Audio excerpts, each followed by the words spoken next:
zer iruditzen zaizu? Modalizazioa, iruditu aditza. Kaixo guztioi, gaur zerbaiti buruz zuen ustea edo iritzia adiraziko duzue. Badakizue? Nire etxe azpian ile apaindegi bat ireki dute, eta lehengo astean joan nintzen lehenengo aldiz. Ilea ondo moztu zidaten, baina oso garestia iruditu zitzaidan. Uste dut, ez naizela itzuliko. Bideoan Anek Mikeli ilea moztu dio. Zer iruditu zaio Mikeli? Gustatu zaio? Urrela... Eta kitxo, ea, zer iruditzen zaizu? Wow! Ze autore! Artista zara, Ane? Guapo zaude, bai? Mila esker. Iruditu aditzak uste izan aditzaren esanahia dauka. Beraz, zerbaiti buruz gure iritzia edo inpresioa emateko erabiltzen dugu. Nori aditz sistemarekin erabiltzen da. Zerbait norbaiti iruditzen zaio ondo gaizki itxusia egokia eta abar. Honela osatzen dira esaldiak orainaldian.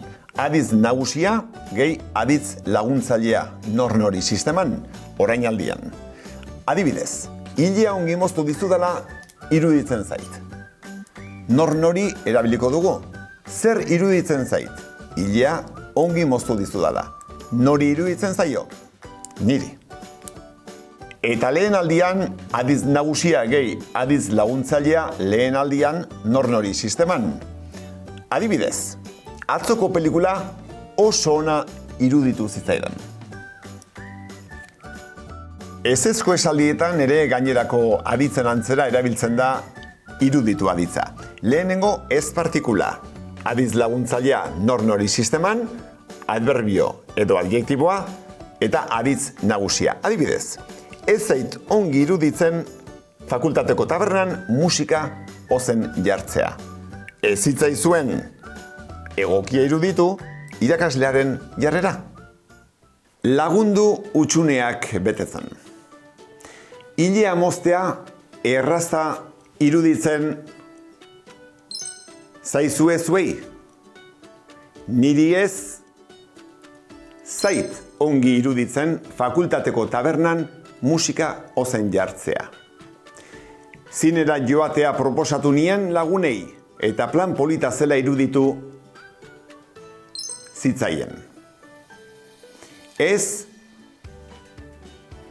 zitzaizuen egokia iruditu irakaslearen jarrera?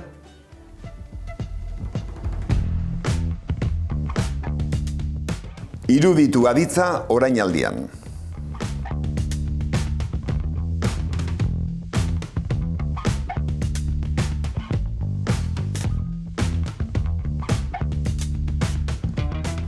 Iruditu aditza lehen aldian.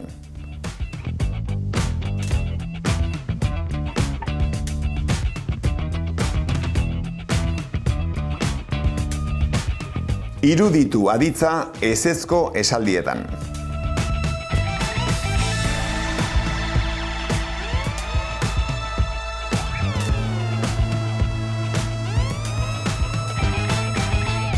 Laster arte!